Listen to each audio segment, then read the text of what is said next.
Why, hello, everyone. I'd like to welcome our viewing audience to another session of our Ed Talk series.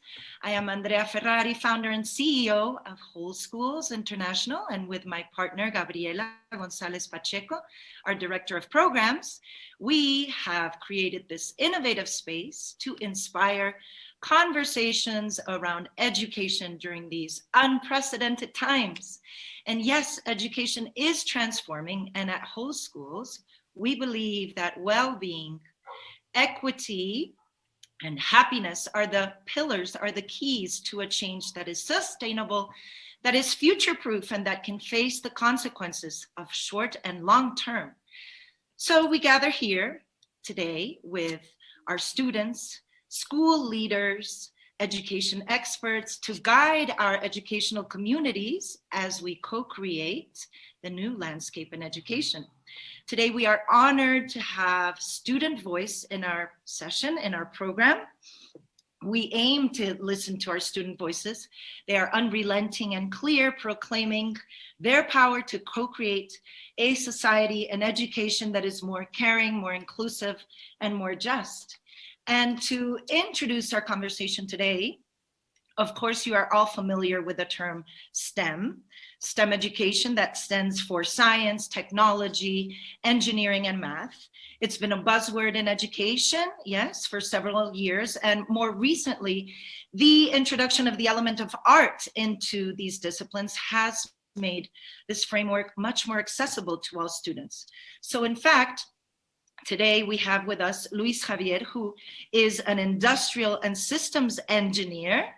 And we have Montserrat as well, who is an expert in, she is an expert in international affairs. And together, they're going to help us and guide our conversations about the relevance of the arts, as they are both products of an artistic, wholesome education, and that have had the pleasure to run back into these students. Once upon a time, we met back in an art room one day, yes? So welcome to the both of you. It's such a great morning to have you with us. Luis Javier, tell us, how have the arts impacted your education? Well, I think they've had a great impact on my education due to the fact that it has really flourished my way to think creatively and think differently, really think outside the box. I feel that having this artistic education within my life and within my professional career has really helped me to develop critical thinking skills that have been essential to develop projects that have had a positive impact. So it's been a great experience to have arts in my career. Thank you very much for framing it that way. Montserrat, over to you. How can you express your journey through the arts and how it's influenced in your education or nowadays in your professional career? So I think the arts are extremely important. And I was lucky enough to have a great teacher who was really invested in students learning about art. And it wasn't simply just drawing, right? It was, you were an artist. And I think that's important. As educators, we need to use these words like students are artists, even if they're in the kindergarten classroom sewing things, or if they're actually discovering what primary colors are for the first time. And I think that was a great experience of mine. All through primary school, I was lucky enough to actually be exposed to that.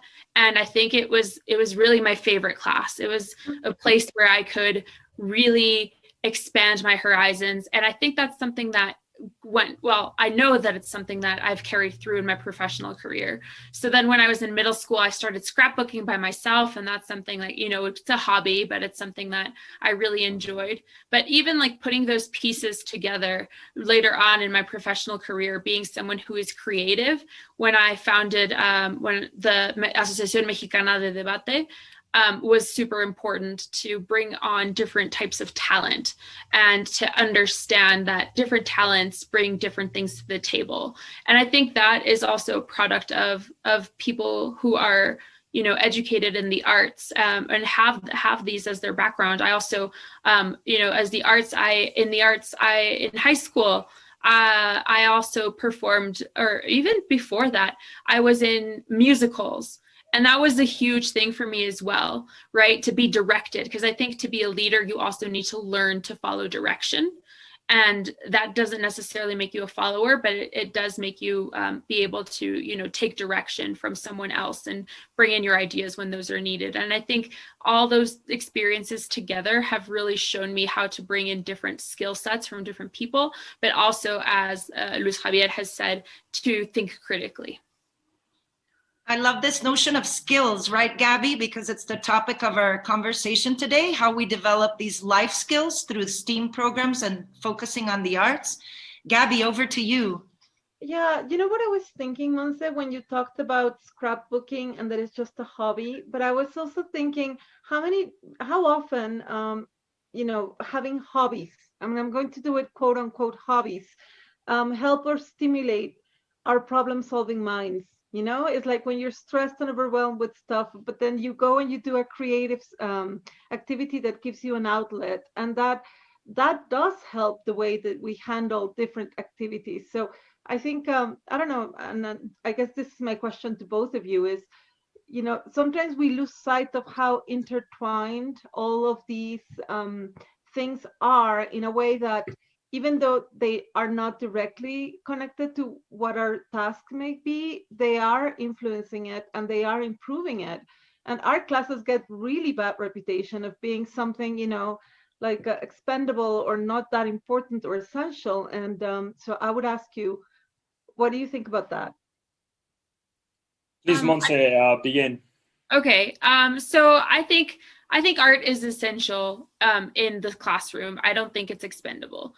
I think that it's essential because it really opens a different mindset that you can have towards solving problems. Because when you're studying the arts, and I think that's something that I've carried through, is you get a wider sense of culture that actually makes you understand different societies as well. So art is also not only the practice of like making art pieces, but also learning about the history of art and all and what that conveys, and just makes you a citizen of the world and makes you be able to connect with different cultures and different people. I've found that that's been extremely relevant in my career, is understanding that cultural background. Mm-hmm, mm-hmm. Excellent answers. I love that you're pointing toward these cultural differences and connecting with others. I want to acknowledge also how this influences in your professional lives. Luis Javier, we want to congratulate you as an entrepreneur who has recently founded your own startup. And I want you to tell us all about EcoFog and what role have the arts played in creating this endeavor. You have spoken to me so much about this, and you pride yourself in creative strategy being one of your top skills, with this financial mindset that you have from Yale University, and of course your engineering background for tech. So tell us, from your experience at EcoFog, how did this all come together? Well, I think, first of all, thank you so much. This has been great. The EcoFog, founding EcoFog has been a great experience. But I really think the arts have really played a crucial role to the success and growth of the company.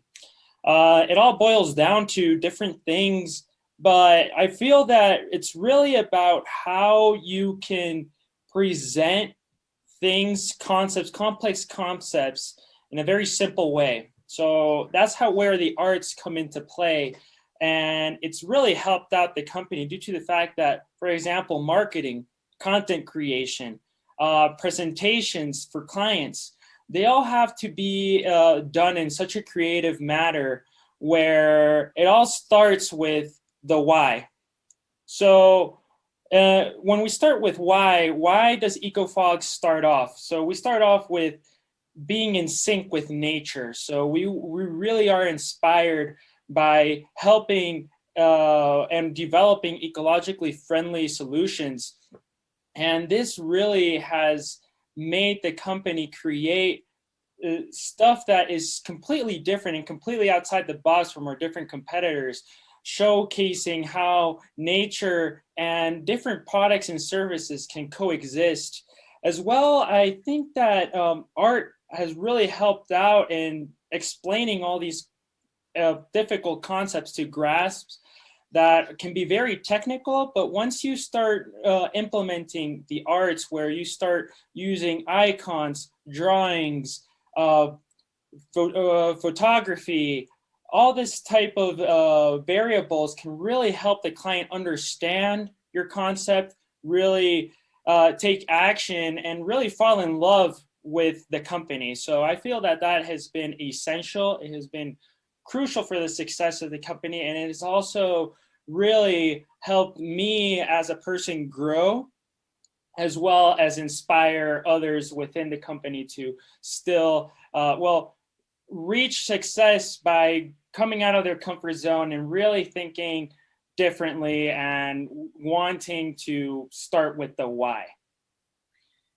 Excellent, excellent. Loving to hear all this. I think both of you have talked about the importance of the arts in appealing to a broader and more diverse group of peoples or of learners. You've talked about connection and art connecting to these same concepts that are embedded in entrepreneurship, in the science, in the technology, in the mathematics of what you're trying to reach out.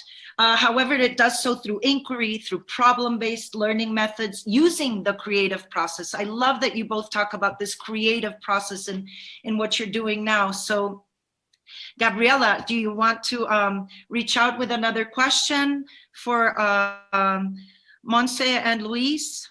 Yeah, well, I loved the way that Luis was answering, because I think that people lose sight of that, of how, now that you're starting your own business, and it does require a great amount of skills. It isn't just, having one set of skills on the field that you're opening it up. You're really starting a business means so many other things that come together.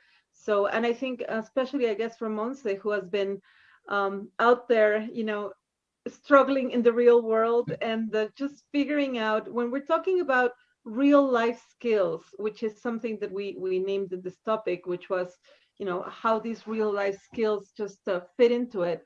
Is what would you, I mean, if you had to go back and just talk to your school and to your teachers, what would those skills are that you found are most valuable? What would they be?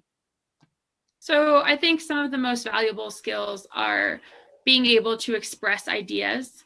So and be able to search and seek for information. I think today we live in a world of disinformation, and it's incredibly important for people to formulate an informed opinion about different topics.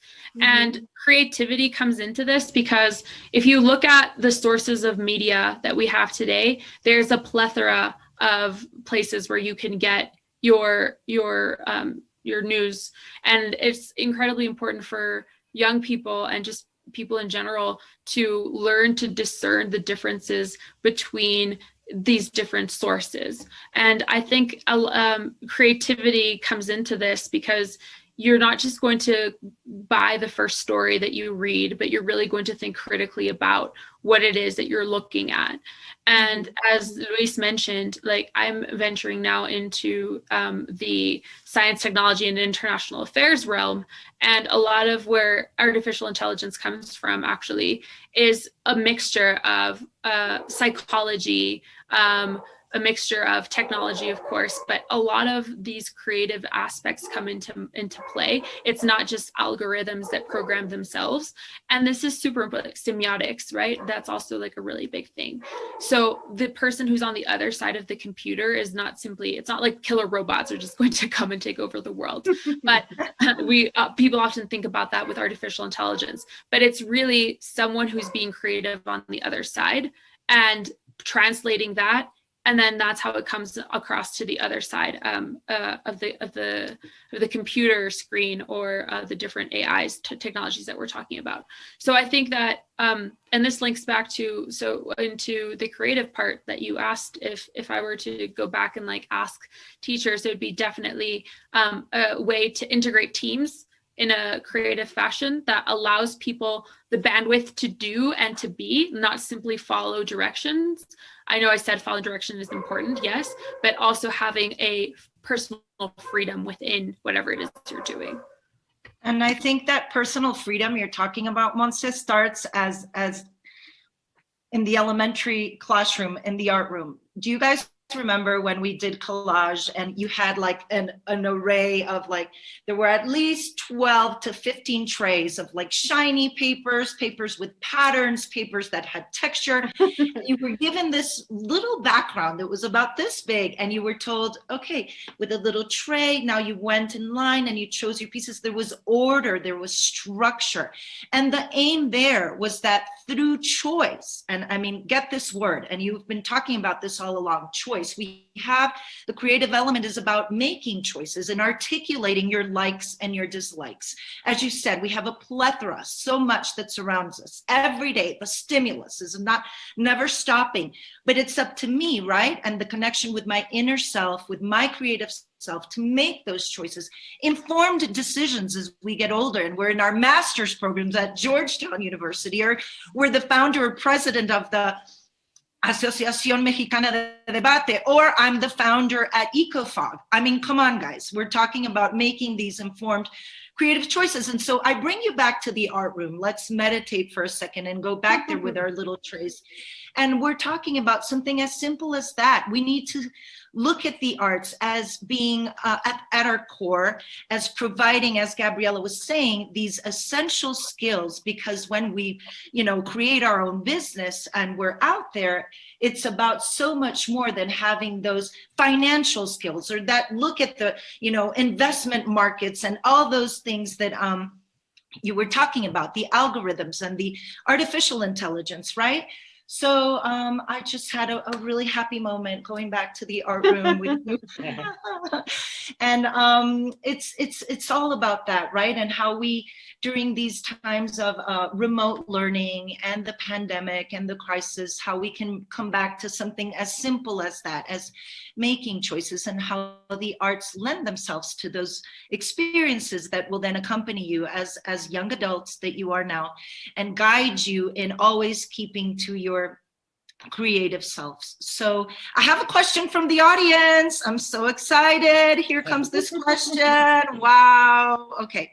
The audience would like to know, they've loved to hear how the arts have impacted your professional lives and education. Now, the greater question is, how do the arts change a society through education? So if you can think about the impact that they have had on you as a student, and you as a professional, how can we now take it one step further and think about how the arts can manifest this change in our societies? So open to both of you, either of you, a bigger question for the bigger picture. So, well, I think it has a great impact in society in general. I mean, let's just go back to the art room, as you just said, and this whole idea of choice that you just mentioned. How well, for someone, it could be, if you're a perfectionist, you'll think, okay, I have to grab certain factors. But once you let go of that type of perfection and you really embrace that everyone is different, maybe a collage that is full of glitter is beautiful to me, and for someone else is something that is very, black and white is beautiful to them. Once you start embracing all that type of diversity and embracing how choice is different for everyone, I mean, I feel that impacting society will be great, due to the fact that, well, let's say, going back to the art room, sometimes I would pick something that would not work out and I would have to adapt, right? So I would say like, oh, okay, this is not that nice. I did not like this. So let's adapt the whole picture, the whole canvas in order for it to work for me, right? So, I mean, that's what you could call failure, but at the same time, a learning experience, because now I know that I may not like that much glitter, but I may like something else. So once we start embracing that type of failure and we start seeing failures as something to be proud of, something that is a motivator, something that can change lives, is when as a society we can progress so much. Because I feel that it only takes one time to be right. I don't know if you guys know about this oil that's called WD-40. It's actually called WD-40 because after 40 trials, they got it right. So it only takes one time to be right. And I really think that once you start embracing failure, which I think is something that art teaches you, to really adapt and learn from mistakes that you might have had, like mixing too much paint or whatever. And I feel that once society starts grasping this, it would really, it would be an incentive and make innovation flourish. Oof, you've used amazing words like innovation, the concept of making a mistake and then reflecting upon it equals learning. That is innovative thinking, right? Having an open mind. I'm going to go over to Monse to let her just pitch in. You gave an amazing answer, Luis Javier. So much to get from that. Thank you. I think a big thing is the growth mindset. So the important thing, and that's an incredibly powerful tool, is knowing that maybe you don't know something right now, but you can learn it later. And I think the arts also come into play with that, because there are no right or wrong answers in the art room. You can define what art is for you, and art is different for each person. And that's incredibly beautiful. And that translated to the business aspect, or, as the founder of a nonprofit, it's very much like there is room to grow and expand, and whatever. And as Luis says, you can make mistakes and correct them along the way, or find different paths. So as long as you keep your mind open, that you can learn new things, and that you are actually brave, because with creativity comes that being brave to start your own venture and journey into a new path. And also, so that's incredibly important. But it's also important to note that, people aren't good or bad at art. They're just simply learning, and that's important. Wow, these very deep thoughts, huh? We could converse here for a couple more hours. We've got 5 minutes left, and I really want to consolidate all of these amazing ideas into something concrete that we can give our audience as take back, because I know that a lot of students are listening to us right now.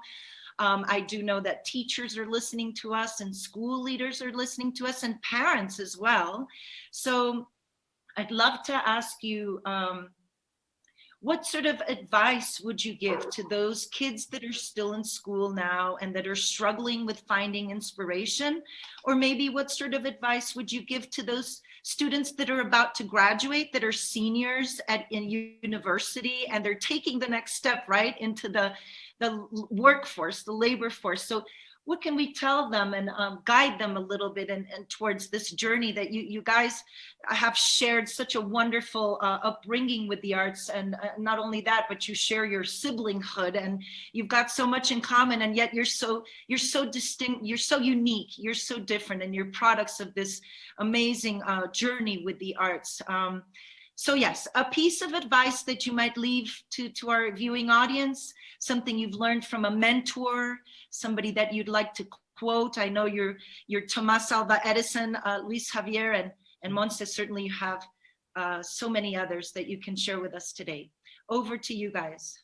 Okay, so I think one of the most important things I would say is breathe, and there is so much time. It always seems like we are running out of time and we have to get to the next big thing and the next big thing. But it's important that you let your creativity come to you and you do something that really makes you happy and that you're inspired by, and go after that thing. Don't be afraid. And that's a thing that about the arts, right? You know, like a Pollock, right? Don't be afraid to splash your paint all over the place. And then you can decide that maybe you don't want to do that. Maybe you want to be something else. Maybe you want to be more like Dali. So, so seniors that are graduating either high school or university, you don't have to have your life figured out now. Like, you can make mistakes and then pivot and pivot again. Right now, it's allowed and it's necessary, and creativity will allow you to be okay with that.